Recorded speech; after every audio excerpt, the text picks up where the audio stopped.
So excuse my hair wrap, you feel me? I gotta get my dreads retwisted. Um, a lot of people been asking me, how do you start the trans process of becoming an well, I only know about the FTM process, not the MTF process, but I want to let you guys know that it's a little different for everybody.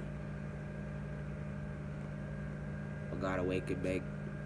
Sorry about that.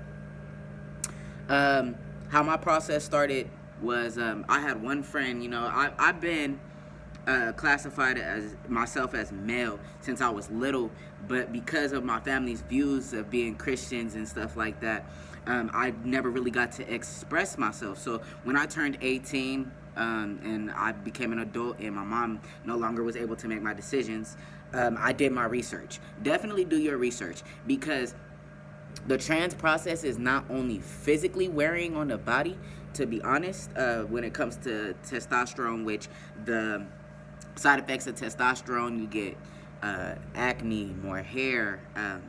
Those are the acne is not a good part, but the more hair, deeper voice, more muscular is some of the good side effects of the testosterone, because becoming an FTM, you basically becoming more masculine.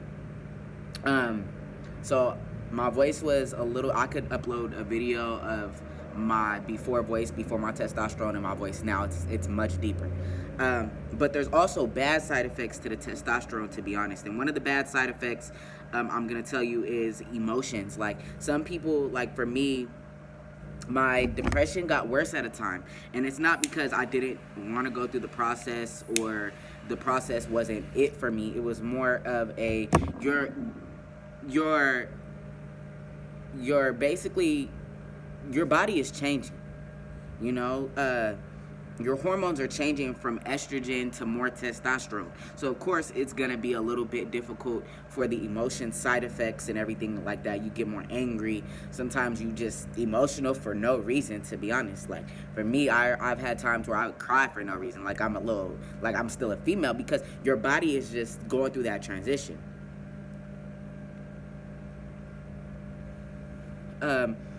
Another transition side effect that I don't like is the dysphoria. Like sometimes I be looking in the mirror, I still got my chest. I'm scheduled for chest surgery in March of 2019, and I just be depressed about, sometimes I can't even leave my house without my binders sometimes, you feel me?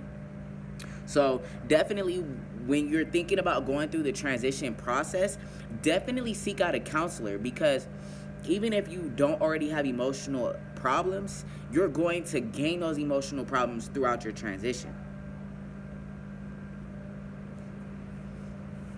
Another good thing to do is definitely go, if you have a gender health center in your area, definitely take the time out to go to that gender health center.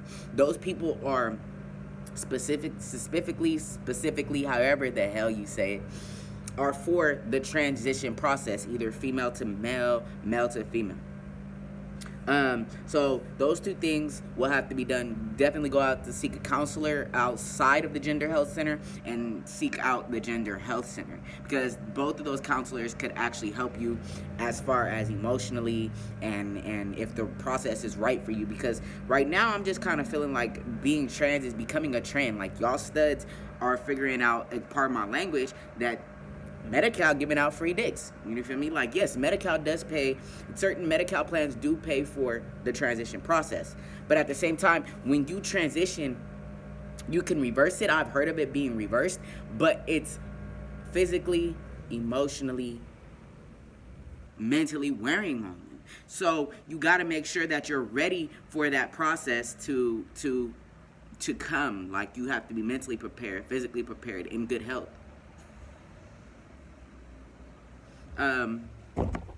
So do that. There's a lot of, also, if you're thinking about becoming transgender, or you've been feeling like, honestly, I wouldn't do the trans process unless, everybody's different. Like I said, like some people felt like this since they was little. Like me, I knew I was just born in the wrong body.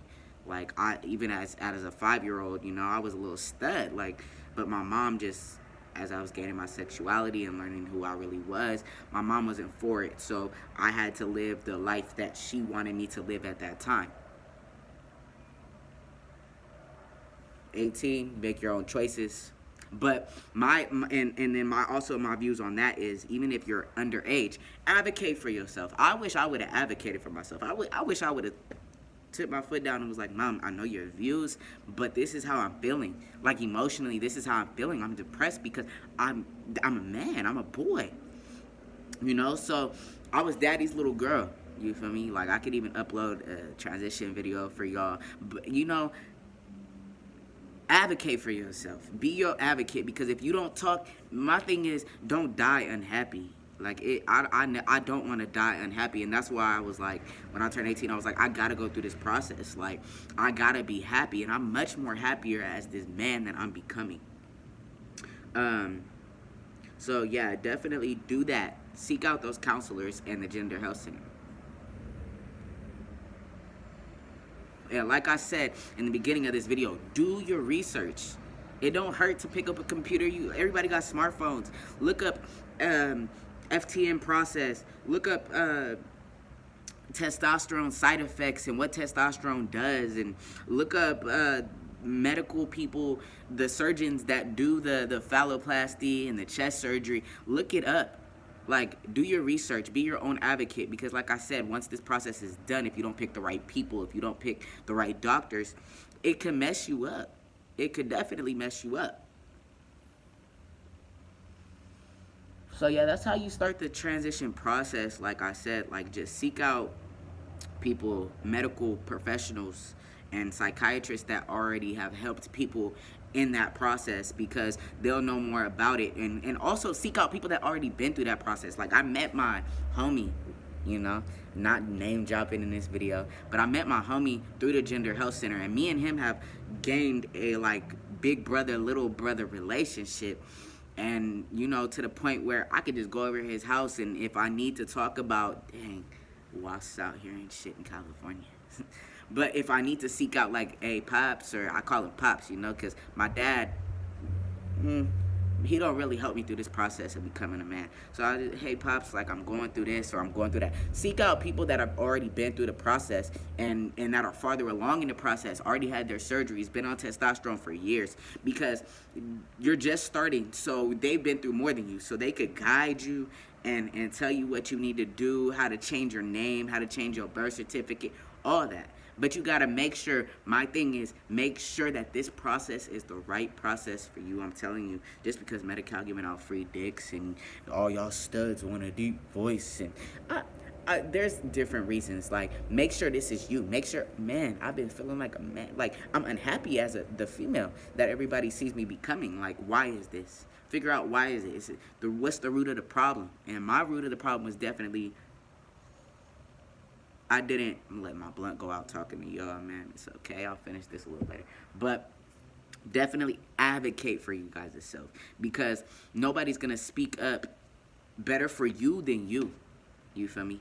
And that's just the logistics of it. That's just the realness of it. Like, be your own advocate. I don't care if you 15, 14, 13, 21, 25. You got to live happy for you. Live for you. Don't live for other people. Like, yeah, your family may be, my family are Christians, almost Bible book Christians, you feel me? You know, not everybody is like God, but they wasn't with it. When I came out as lesbian and started dressing in guy clothes, they was like, you know, making fun of me and stuff like that. And yeah, my family has gotten used to it. You know, I'm just the black sheep. And it's okay to be the black sheep. As long as you're doing you and being you, you ain't got nothing to worry about. Do you. Don't worry about what other people think of you but God. And my views on that is, God made me be born as a female, so I know how to treat a woman, you feel me? I know what women go through. So it was just a journey. God gives you journeys. God gives you the roads to take in life. You know, everybody has choices. God believes in choices.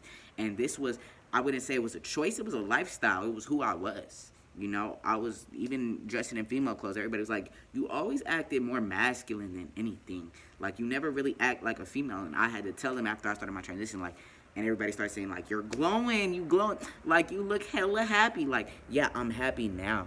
I'm happy with the person I am now. But if I would have stayed her, I would have died unhappy. I had to advocate for myself. And I feel like me being born as a female, God don't make mistakes. No, God don't make mistakes, but God also gives everybody a lesson in a different way. Has people learn things in a different way or whatever. So that's just my views and my takes on being trans and a Christian, because I'm also a Christian. I believe in God. I pray. I go to church. You know, and I'll get more into that in a later video. But this video was just to tell y'all how to start the transition process. Seek out counselors, seek out medical professionals that already put people through the transition process, and make sure that this process is right for you medically, mentally, emotionally, physically, all that. You know, you feel me? I just feel like you gotta be ready. You feel me?